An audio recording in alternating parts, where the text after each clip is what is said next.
Comment section में हमारे पास आया हुआ था किरण वर्मा जी का। किरण वर्मा जी कह रही है मेरी 8,000 रुपए महीने की 3 एसआईपीज में कर रही हूँ। फ्लेक्सी कैप पराग पारिक का है और मोतीलाल ओसवाल मिड कैप अच्छा परफॉर्म नहीं कर रहे हैं, क्या एचडीएफसी के फ्लेक्सी कैप और मिड कैप में स्विच कर लेना चाहिए, ये जानना चाह रही है। तो उनके पास अभी फिलहाल जो फंड है पराग पारिक फ्लेक्सी कैप 3,000 की सिर्फ, मोतीलाल ओसवाल मिड कैप 2,500 की सिर्फ, बंधन का स्मॉल कैप 2,500 की सिर्फ। सर पराग पारिक से वैसे भी काफी जनता है, काफी निवेशक नाराज चल रहे हैं, लेकिन ये पराग पारिक का फ्लेक्सी कैप और मोतीलाल के मिड कैप दोनों से ही नाखुश हैं, क्या करना चाहिए। और दूसरा इन्होंने खुद ही ऑप्शन दे दिया कि क्या एचडीएफसी के दोनों फंड ले लेने चाहिए, आप क्या कहेंगे। राइट। तो किरण जी, आपका ये पोर्टफोलियो जो आपने बनाया है, तीनों फंड बहुत ही अच्छे हैं और तीनों फंड ने काफी सालों से काफी सारे इन्वेस्टर्स को बहुत सारा वेल्थ बना के दिया है। प्रॉब्लम एक ही रहता है कि अगर कोई भी फंड हो, आज आप पराग परिक या मोतीलाल को छोड़ के आप एचडीएफसी में चले जाओगे तो ऐसा भी हो सकता है कि वो स्कीम भी अगले 2-3 साल या 1 साल के बाद वो वापिस ऐसे फेज में आएगी जहां पे आपको 2-3 साल तक रिटर्न ना मिले वो स्कीम में। तो शॉर्ट टर्म में अगर आपको कोई भी आपके परफॉर्मेंस, आपके जो फंड है उसके परफॉर्मेंस से अगर आप खुश नहीं है तो उसका ये कतई मतलब नहीं है कि आप उसको स्विच करते रहो। एक फंड से दूसरे फंड में जाना कोई मतलब नहीं है। राइट। ये सेम सेम ऐसा चीज है किरण जी की जैसे हम वो टिकट की लाइन में खड़े होते हैं रेलवे स्टेशन पे और एक लाइन जल्दी चली जाती है, हम उस पे जाते हैं तो फिर वो भी लेट हो जाती है। राइट। तो सेम वैसा ही यहाँ पे होता है। तो बेटर है कि आप जो लाइन में अभी खड़े हो उसी में रहो। तीनों फंड बहुत अच्छे हैं, बंधन स्मॉल कैप भी जो वो कैटेगरी का सबसे बेस्ट फंड है, मोतीलाल ओसवाल मिड कैप और पराग परिक फ्लेक्सी कैप दोनों अपनी अपनी कैटेगरी के सबसे one of the best funds है। और ये दोनों फंड अभी परफॉर्म नहीं कर रहे हैं, ये जो मार्केट साइकिल अभी जो चल रही है उसमें वो परफॉर्म नहीं कर रहे हैं, लेकिन आगे जाके ये परफॉर्मेंस देने का पूरे पूरा संभावना रहता है। कोई भी स्कीम में आप जाओगे इस टाइप का फेज आएगा जहां पे 2 से 4 साल का पीरियड ऐसा आएगा कि जहां पे वो पर्टिकुलर स्कीम परफॉर्म नहीं कर पाएगी, लेकिन उसमें बना रहना वही इंपॉर्टेंट रहेगा। और आपके जो लंबी अवधि के जो गोल है उसका पैसा यहाँ पे डालिए, शॉर्ट टर्म के लिए मत डालिए। अच्छा ठीक है। वैसे किरण जी के पोर्टफोलियो के लिए 2 सवाल मेरे मन में आ रहे हैं, लेकिन इसी बीच कुशाल जैन जी का भी सवाल है जेएम फ्लेक्सी कैप को लेकर, और बाकी दर्शक भी अपने सवाल भेज सकते हैं कमेंट सेक्शन में, जैसे कि मैंने अभी बताया था। साथ ही कमेंट सेक्शन में एक पोल भी आप लोगों के लिए, उस पर वोटिंग भी आपको करनी है। एसआईपी के लिए कौन सा फंड सही, आपके पास 4 ऑप्शन है, फ्लेक्सी कैप, मल्टी कैप, या दोनों आपको लगता है दोनों पोर्टफोलियो में होनी चाहिए, ऑप्शन पर टैप कर सकते हैं, या फिर कुछ क्लियर नहीं हो पा रहा है, समझ नहीं आ रहा है, तो एक लास्ट का ऑप्शन है पता नहीं, उस पर टैप कर सकते हैं। तो इस पर भी वोटिंग करके आगे बढ़िए। कुशाल जी का भी सवाल हम पिक करेंगे, लेकिन सर ये किरण जी के पोर्टफोलियो से, जैसे इन्होंने खुद बोला कि एचडीएफसी के ही क्या मुझे फ्लेक्सी कैप और मिड कैप में चले जाना चाहिए। तो सर एक एएमसी के 2 फंड कोई निवेशक रख रहा है, तो क्या मतलब क्या ये ठीक होगा पोर्टफोलियो के, या फिर नहीं होना चाहिए एक एएमसी के 2 फंड। दूसरा सवाल मेरा ये कि जब एक फंड से दूसरे में हम स्विच करते हैं, जो करना भी चाह रही हैं, एक फंड से ना खुश है दूसरी एएमसी के फंड में जाना चाहती है, तो क्या कंपाउंडिंग ब्रेक हो जाती है हमारी, जो इतने टाइम से हम निवेश कर रहे थे, क्या ऐसा कुछ होता है। देखिए दिव्या जी, पहला जो आपका सवाल है उसको पहले लेते थे कि एक ही फंड हाउस है, उसके दो कैटेगरी, अलग अलग कैटेगरी के मैं स्कीम चूज कर सकता हूँ कि नहीं कर सकता हूँ। नहीं करना चाहिए ऐसा नहीं होता है, आप कर भी सकते हो, लेकिन एक चीज वो ध्यान में रखना पड़ेगा कि वो दोनों के फंड मैनेजर्स अलग अलग होने चाहिए। मतलब एक ही एचडीएफसी फ्लेक्सी कैप का फंड मैनेजर और एचडीएफसी मिड कैप का फंड मैनेजर अगर सेम है तो भी वो similar kind of portfolio overlapping हो सकता है। अदरवाइज आप कर सकते हो, लेकिन हो सके उतना हम ऐसा कोशिश करते हैं कि दो सेपरेट कंपनी के अलग अलग कैटेगरी के फंड आप लो तो वो ज़्यादा बेटर आपको डाइवर्सिफिकेशन पोर्टफोलियो में दिख जाएगा। दूसरा जो आपका सवाल था, प्लीज दोहराइए एक बार, क्या सवाल सर था ये था दूसरा। कि अगर कोई एक फंड से, जैसे बहुत सारे दर्शक हैं अभी या निवेशक हैं पराग पारिक से, जैसे कि मैंने कहा कि नाखुश हैं, अब कई बार हमारे पास लगभग रोज सवाल आते हैं कि पराग पारिक से एग्जिट करके क्या दूसरे फ्लेक्सी कैप में चले जाए। तो सर ऐसे में क्या कंपाउंडिंग ब्रेक होगी, जो इतने टाइम से मेरा एसआईपी चल रहा था उसमें कंपाउंड जो राइट हो रहा था राइट। पैसा, क्या वो ब्रेक हो जाएगा, ब्रेक लग जाएगा उसमें। देखिए कंपाउंडिंग ब्रेक, मैं पर्सनली ऐसा बिलीव करता हूँ कि कंपाउंडिंग तब ब्रेक होती है कि अगर मैंने इक्विटी से पैसा निकाल के एफडी कर दिया तो मैंने कंपाउंडिंग को ब्रेक किया। बराबर। टेक्निकली अगर बात करें तो मैंने पराग परिक फ्लेक्सी कैप का एसआईपी बंद करके, सपोज मैं एचडीएफसी फ्लेक्सी कैप में एसआईपी चालू कर रहा हूँ और पूरा पैसा यहाँ से निकाल के मैंने एचडीएफसी में डाल दिया, तो कंपाउंडिंग तो इक्विटी का ही है, इक्विटी एज एसेट क्लास का है, तो वो शायद चालू रह सकता है। लेकिन प्रॉब्लम क्या रहता है कि वही रहता है कि हम लोग जो सोचते हैं ना वो एक kind of short term relationship का सोचते हैं। बराबर कि जस्ट लाइक कि गर्लफ्रेंड बॉयफ्रेंड वाला रिलेशनशिप सोचते हैं कि अगर इसके साथ नहीं अच्छा लगा तो दूसरे के साथ मैं कर लूंगा, लेकिन हमको यहाँ पे मैरिज जैसा मेरे जैसा माइंडसेट रखना पड़ेगा, लॉन्ग टर्म रिलेशनशिप का माइंडसेट रखना पड़ेगा कि एक बार शादी करिए, एक बार प्रॉपर चेक करके शादी किया है कि ये फंड मुझे सही रहेगा, तो उसी के साथ रहना चाहिए। ठीक है सर सर शादी अभी आपके नहीं चल रही तो फिर सर क्या करें इसका, क्योंकि एयूएम तो कमाल का था, क्वालिटीज तो कमाल की थी इसकी। आपके एग्जाम्पल सर मुझे बहुत अच्छे लग रहे हैं, लेकिन हाँ वही कि अगर शादी भी ढंग से नहीं चल रही तो कितना टाइम दें किसी फंड को? और सर 2 साल 3 साल से कई सारे निवेशक भी हैं, काफ़ी फंसे हुए हैं इस पे, सोच रहे हैं कि अब क्या किया जाए, क्या नया विनर एक तरह से यहाँ पर ढूंढने की जरूरत है, क्योंकि हम लोग हमेशा फ्लेक्सी कैप को जब भी इमेजिन करते हैं तो पराग पारिक फ्लेक्सी कैप हमेशा ऊपर एक आता है, बार लेकिन अब एयूएम वो का नहीं कर एयूएम का रहा एक है। डेटा है हमारे पास कि एसेट अंडर मैनेजमेंट किस फंड में सबसे ज्यादा है, खास करके फ्लेक्सी कैप की अगर बात करें, उस लिस्ट में सबसे ऊपर जो है नाम पराग पारिक फ्लेक्सी कैप का ही Exactly. है। एयूएम के मामले में देखिए 1,46,000 करोड़ का, लगभग 1.5 लाख का 1.5 लाख करोड़ का जो है इनका एयूएम हो चुका है। एचडीएफसी बीएसआर ये भी 1 लाख से ऊपर जा चुका है। कोटक, आदित्य बिरला, यूटीआई, हालांकि ये भी थोड़े से पीछे है रेस में, लेकिन सर ये जो 1-1 लाख से ऊपर हो चुके हैं अभी फ्लेक्सी कैप, 1 लाख करोड़ से ऊपर, इनमें क्या करें लोग, खास करके इसमें पराग पारिक के फ्लेक्सी कैप में? देखिए एयूएम कितना हुआ उससे इतना कोई फर्क नहीं पड़ता है, क्योंकि फंड मैनेजर के पास फ्लेक्सी कैप जब कैटेगरी की बात करते हैं, सपोज पराग पारिक की बात करें, तो उसके पास ग्लोबल इन्वेस्टमेंट का मैंडेट भी है। प्लस वो लोग बहुत सारा अपना जो फंड है वो लार्ज कैप ओरिएंटेड ही है, ये पूरा fund mostly large cap oriented रहता है पराग पारिक का। तो उसका जो लार्ज कैप में मुझे जब जाना है तो लार्ज कैप स्टॉक का मार्केट कैप बहुत हाई रहता है, तो वहां पे कोई लिक्विडिटी का इशू नहीं आने वाला, उसको कितना भी उसका एयूएम हो जाए वो एलोकेट कर सकते हैं, वो कोई इशू नहीं है। दूसरा चीज क्या रहता है कि पराग पारिक एक ऐसी एएमसी है कि जिसके पास सालों से उसके पास सिर्फ ये एक ही इक्विटी फंड था फ्लेक्सी कैप कैटेगरी का। उसके अलावा उसके पास ना ही मिड कैप, ना ही स्मॉल कैप, ना ही मल्टी कैप, कुछ भी नहीं है, सिर्फ एक फंड है। तो इसलिए हमको ऐसा लग रहा है कि यहाँ पे आपको एयूएम ज्यादा दिख रहा है। अभी रिसेंटली उन लोगों ने लार्ज कैप फंड भी निकाला है, राइट?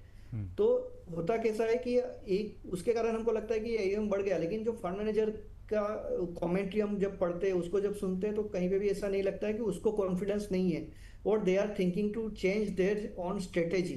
वो लोग आज से 12-13 साल पहले भी जो स्ट्रेटेजी फॉलो कर रहे थे, जो बात कर रहे थे, उसी टाइप का टोन अभी भी है। So they are very much confident with the AUM size and everything, so there is nothing to worry about. दूसरा, एक मैं यहाँ पे एक पर्सनल डिस्क्लोजर कर रहा हूँ कि मेरा खुद का एसआईपी सपोज पराग पारिक फ्लेक्सी कैप में चल रहा है, जो शायद 7-8 साल से चल रहा है। तो पिछले 2-3 साल में वहां पे वो उसमें भी सेम प्रॉब्लम है, वहां पे भी कोई रिटर्न नहीं आया, लेकिन उसके बाद भी अगर उसका मैं सीएजीआर रिटर्न दिख रहा हूँ तो वो 12% से तो ज्यादा ही है। जो अच्छा। मेरा गोल था कि मुझे 12% मिलना चाहिए, उससे मुझे ज्यादा रिटर्न ये फंड दे रहा है, तो मुझे क्यों चेंज करना चाहिए? ठीक आप है समझे? वैसे तो ये समझने की जरूरत है कि मेरा जो रिक्वायरमेंट है, मैंने यहाँ से अहमदाबाद से मुझे राजकोट जाना है, अगर मैं 60-70 की स्पीड पे चलाऊंगा तो 4 घंटे में पहुंच जाऊंगा, तो मैं 100 की स्पीड पे क्यों चलाऊं? मुझे 4 घंटे में पहुंचना है, आराम से पहुंचना है। अच्छा ठीक है, मतलब ये ज्यादा रिटर्न देखकर जो है नहीं जाना चाहिए। एक सवाल भी हमारे एक दर्शक है, पुअर मैन इंडियन करके इनका अकाउंट का नाम है, कह रहे हैं सर बैंक ऑफ इंडिया का फ्लेक्सी कैप वर्सेस पराग पारिक का फ्लेक्सी कैप किस में जाना चाहिए? अगर एक बार रिटर्न का डेटा लेकर आए हम स्क्रीन पर, 3 साल के फ्लेक्सी कैप के रिटर्न और प्रदर्शन मतलब, और 5 साल का फ्लेक्सी कैप फंड्स का प्रदर्शन एक बार स्क्रीन पर लेकर आते हैं। देखिए सबसे पहले देखते हैं 3 साल में कौन से फंड रहे अच्छे रिटर्न के मामले में। 21% तक का रिटर्न दिया बैंक ऑफ इंडिया के फ्लेक्सी कैप ने, आईटीआई फ्लेक्सी कैप ने 19% का रिटर्न दिया, मोतीलाल ओसवाल के फ्लेक्सी कैप ने भी 19% के रिटर्न दिए, Invesco India flexi cap 19% return, quant flexi cap 18% के रिटर्न। फ्लेक्सी कैप के 5 साल के प्रदर्शन को देखें तो उसमें भी एचडीएफसी का फ्लेक्सी कैप शामिल है। देखिए 3 साल के डेटा में बैंक ऑफ इंडिया का फ्लेक्सी कैप दिख रहा है, पराग पारिक अभी कहीं नहीं दिख रहा। बीते 5 साल का प्रदर्शन अगर हम देखें, उस लिस्ट में एचडीएफसी फ्लेक्सी कैप का फंड है, जेएम फ्लेक्सी कैप है, bank of India flexi cap है, इसके अलावा क्वांट फ्लेक्सी कैप है और आईसीआईसी प्रूडेंशियल का फ्लेक्सी कैप है। सर 3 साल हो गए या फिर 5 साल हो गए, एक बार 5 साल वाले रिटर्न भी अगर हम फ्लैश कर दें स्क्रीन पर, कहीं पर भी सर पराग पारिक नहीं नजर आ रहा। हालांकि वही निवेश के मामले में लगातार बढ़ता हुआ नजर आ रहा है, उसका डेटा एयूएम लगातार बढ़ता हुआ नजर आ रहा है, लेकिन सर रिटर्न के मामले में 3 साल में 5 साल में कहीं पे भी नहीं है। और जो इन्होंने सवाल पूछा पुअर मैन इंडियन करके जो है कि इन दोनों में से क्या चुने, बैंक ऑफ इंडिया का फ्लेक्सी कैप और पराग पारिक का, तो फिर आपकी सर क्या सलाह रहेगी? देखिए आप ये जो दिखा रहे हो ना, 3 साल के डेटा दिखा रहे हो, 5 साल के डेटा दिखा रहे हो, और बोल आपने बताया कि वहाँ पे पराग पारिक फ्लेक्सी कैप का स्कीम नहीं है। आपके चैनल में भी, आपके सर्कल में भी आप लोग वो वॉरेन बफे का एक बहुत फेमस कोटेशन है, when others are fearful be greedy and be greedy when others are fearful, right. तो ये चीज यहाँ पे भी लागू पड़ता है कि अभी इसमें अगर रिटर्न नहीं दिख रहा है और अगर स्ट्रेटेजी अच्छी है तो यहाँ पे इन्वेस्टमेंट करना चाहिए, राइट। नाउ आपका जो ओरिजिनल क्वेश्चन था जो दर्शक का कि बैंक ऑफ इंडिया में रिटर्न मिला है पिछले 3 साल में और पराग परिक में नहीं मिला है, I agree with that. Now in that case क्या होता है कि बैंक ऑफ इंडिया का जो अभी last month as on last month जो उसका पोर्टफोलियो एलोकेशन है उसमें करीब करीब 45-46% लार्ज कैप है और बाकी का स्मॉल कैप मिड कैप है। उसमें भी small cap is around 30%, 30% small cap में allocation. So due to that उसने रिटर्न बना के दिया है।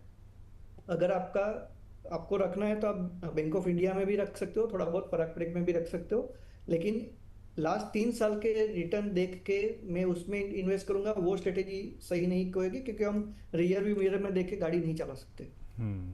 लेकिन सर जैसे स्ट्रैटेजी की आपने बात की थी, अभी ये भी कह रहे थे कि क्योंकि पुरानी स्ट्रैटेजी है पराग पारिक फ्लेक्सी कैप की, वो उसी के हिसाब से चलती चली आ रही है और आगे भी शायद मेरे ख्याल से यही कंटिन्यू करेगी।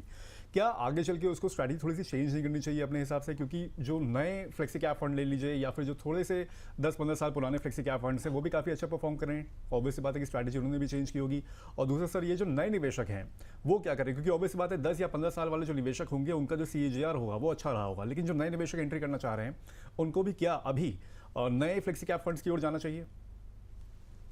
देखिए जो नया निवेशक है और उसको अगर वो यंग है, मतलब कि 30-40 साल के अंदर उसकी अगर उम्र है और लंबे अवधि का उसका टाइम पीरियड है, तो वो एक चीज देख सकते हैं कि मल्टी कैप कैटेगरी के स्कीम एक्सप्लोर करें।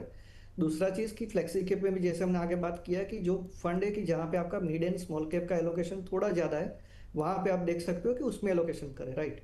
और ऐसा पराग परिक फ्लेक्सी कैप या कोई भी स्कीम हो, आज हम पराग परिक के बारे में बात कर रहे हैं, हो सकता है 6 या 12 महीने के बाद हम वापस मिलेंगे और HDFC फ्लेक्सी कैप या BOI या JM फ्लेक्सी कैप के बारे में बात करेंगे कि ये लोग परफॉर्म नहीं कर रहे हैं, राइट। तो ये पूरा साइक्लिकल रहता है। म्यूचुअल फंड जो एक पोर्टफोलियो बास्केट रहता है वो साइक्लिकल नेचर है, वो एक साइकिल में काम करता है, दूसरी साइकिल में वो परफॉर्म नहीं करेगा, वो फिक्स है, वो सबको पता है। ठीक है सर, वैसे अगर इसी स्थिति में हम देखें, चाहे फ्लेक्सी कैप हो गया मल्टी कैप हो गया, एक पोर्टफोलियो में मैं कितने फ्लेक्सी कैप रख सकती हूँ? कोई इन्वेस्टर कितने फ्लेक्सी कैप रखे और कितने मल्टी कैप रखे? मतलब अगर ऐसी भी स्थिति आती है जैसे HDFC का फ्लेक्सी कैप, पराग पारिक का फ्लेक्सी कैप, बड़े AUM वाले बड़े फंड बन चुके हैं, तो क्या मैं पोर्टफोलियो में 2 फ्लेक्सी कैप रख लूँ, एक छोटे AUM वाला एक बड़े AUM वाला, स्ट्रैटेजी भी दोनों की अलग हो, और मल्टी कैप में भी मेरा सेम क्वेश्चन रहेगा। राइट तो एक पोर्टफोलियो में मैं जनरली ऐसा सजेस्ट करता हूँ कि आप या तो फ्लेक्सी कैप में जाए या मल्टी कैप में जाए, दोनों रखने की जरूरत नहीं क्योंकि बहुत सिमिलर फिर पोर्टफोलियो हो जाता है। और 2 फ्लेक्सी कैप रख सकते हो एक पोर्टफोलियो में, एक पुराना AMC एक नया AMC, मतलब नया फंड पुराना फंड, ऐसा कॉम्बिनेशन भी कर सकते हैं। और एक पर्टिकुलर म्यूचुअल फंड पोर्टफोलियो में मैक्सिमम आपको 3 से 4 या मैक्सिमम 5 इक्विटी ओरिएंटेड स्कीम रखनी चाहिए। तो वो कॉम्बिनेशन खास ध्यान में रखना है क्योंकि हमने बहुत बार ऐसा देखा है कि ऐसे ऐसे पोर्टफोलियो है कि जहाँ पे 25-30 स्कीम होती है और हर एक में 1-1 हज़ार का SIP चलता है, तो debt is not the right strategy. और 1-2 फ्लेक्सी कैप या तो मल्टी कैप और 1-2 मिड कैप या तो स्मॉल कैप, वो ऐसा कॉम्बिनेशन करके वो बहुत अच्छे से आपको एक लंबी अवधि में बहुत अच्छा रिटर्न प्रदान कर सकता है। अच्छा सर, वैसे आपने सही बात बोली कि बहुत ज्यादा हमारे पास भी बहुत सारे ऐसे फंड्स आते हैं, पोर्टफोलियो आते हैं जिनमें 500 रुपए की SIP भी जो है निवेशकों ने बहुत सारी चला रखी होती है, जबकि वो उसे मर्ज करके 1,000-1,500 की करके एक फंड ले सकते हैं। लेकिन सर एक सवाल और मेरा रहेगा, एक तो अगर किसी निवेशक के पास 1 लाख रुपए हैं फिलहाल लमसम लगाने के लिए, और एक निवेशक है जिसे आज से ही 10,000 रुपए की SIP शुरू करनी है, तो सर उसका पोर्टफोलियो अगर आपको क्रिएट करना हो कैसे करेंगे आज की डेट में, मौजूदा बाजार का जो माहौल है आज से 10 साल के लिए? देखिए आज से अगर 10 साल का मेरे पास गोल है और पहले लमसम की बात करते हैं तो 1 लाख अगर मुझे लमसम इन्वेस्ट करना है तो मैं उसके रिस्क प्रोफाइल और उसके बेस पे हम ऐसा बात करें, ये एग्रेसिव इन्वेस्टर है और यंग प्रोफाइल है, यंगस्टर है, तो मैं ऐसा करूंगा कि उसको मल्टी कैप और मिड कैप में डाइवर्ट करूंगा। 1 लाख रुपीज जो लमसम है उसको मल्टी कैप और mid cap 70-30, 70% in mid cap, 30% in mid cap scheme. और जो 10,000 का SIP जो आपने बताया वो भी शायद हम सेम इन्वेस्टर के लिए और 10 साल के लिए अगर हम सोचते हैं तो एक आधा हम मल्टी कैप या तो फ्लेक्सी कैप और एक स्मॉल कैप ले सकते हैं इसमें। ठीक है, तो एसआईपी सर ऐसा क्यों, मतलब लमसम वाले के लिए मिड कैप और एसआईपी वाले के लिए फ्लेक्सी कैप, ऐसा क्यों? और हमारे दर्शकों के भी मन में सवाल होगा कि अगर वो लमसम इन्वेस्टर हैं तो मिड कैप क्यों चुने, और अगर एसआईपी वाले हैं तो स्मॉल कैप चुने? Right, small cap is best when you do SIP. Small cap अगर आपको उसका जो कैटेगरी है उसको आप ट्रैक कर रहे हो, और उसको जब मार्केट एकदम क्रैश है, स्मॉल कैप बहुत क्रैश है, जैसे कि मार्च 2026 में अभी हमने देखा, उस ऐसे टाइम पे अगर आपके पास लमसम अमाउंट है तो आप स्मॉल कैप में भी थोड़ा बहुत एलोकेशन कर सकते हो लमसम के केस में। लेकिन इस टाइप की जो अभी मार्केट चल रही है उसमें मैं स्मॉल कैप में लमसम डालना थोड़ा मैं हिचकिचाऊंगा। मैं अभी स्मॉल कैप में लमसम ना डाल के मिड कैप में कंफर्टेबली में डाल सकता हूँ। ओके, ठीक और है। वो भी 30%, that is also 30% of 1 lakh rupees. और सर दो दो फंड, मतलब एक मल्टी कैप एक मिड कैप और दोनों ही पोर्टफोलियो में ऐसे? Yes yes yes. चलिए ठीक है, इस बीच एक कॉलर हमारे साथ फोन लाइन पर जुड़ गए हैं, प्रदीप कुमार जी। प्रदीप कुमार जी को नमस्कार, बहुत बहुत नमस्कार सर। सर कैसे हैं आप? ठीक है सर। सर कहाँ से बोल रहे हैं? हम सर बोल रहे हैं यू उत्तर प्रदेश के देवरिया जिला से। देवरिया, अरे वाह कमाल है। सर क्या सवाल है आपका? हालांकि पोर्टफोलियो मिल गया। हाँ सर, सवाल है जो पोर्टफोलियो भेजे हैं सर, जी अगले 1.5 साल से इन्वेस्ट कर रहे हैं सर, 15,000 रुपए पर मंथ। ओके ठीक है, 15,000 रुपये पर मंथ आप निवेश कर रहे हैं। ठीक है, तो आपके तीन यहाँ पर फंड्स में देख रहा हूँ, एचडीएफसी मिड कैप हाँ फंड 5,000 रुपये, 5,000 रुपए। जी जी 5,000 रुपए के तीन फंड है। बंधन small cap, Invesco India small cap और एचडीएफसी का मिड कैप फंड आप यहाँ पर चला रहे हैं। और सर सवाल क्या है आपका इसमें? सवाल है कि सर पोर्टफोलियो जिससे रिस्क लेने की क्या है कैपेबिलिटी के, हम ले लेंगे सर रिस्क, कोई दिक्कत नहीं है। क्या सर से थोड़ा बात कीजिए कि सही है या कुछ अच्छा, संशोधन? ठीक है। अच्छा, एक दो चीजें सर और बता दें, अभी फिलहाल आपकी उम्र क्या है? हमारा उम्र सर इस समय 27 साल है। 27 साल है। हाँ, और 27-28 साल। हाँ। और किस लिए आप ये निवेश कर रहे हैं? रिटायरमेंट के लिए कर रहे हैं या फिर आगे बच्चों? रिटायरमेंट के लिए सर। रिटायरमेंट के लिए कर रहे हैं, ठीक है। तो अच्छा खासा टाइम आपके पास है। कुछ एक अमाउंट के इतना पैसा जुटाना चाहते हैं इस पोर्टफोलियो के साथ? जी मैम, अमाउंट टारगेट है कि कम से कम 3 करोड़ हो जाए 3 करोड़ 20-25 साल में।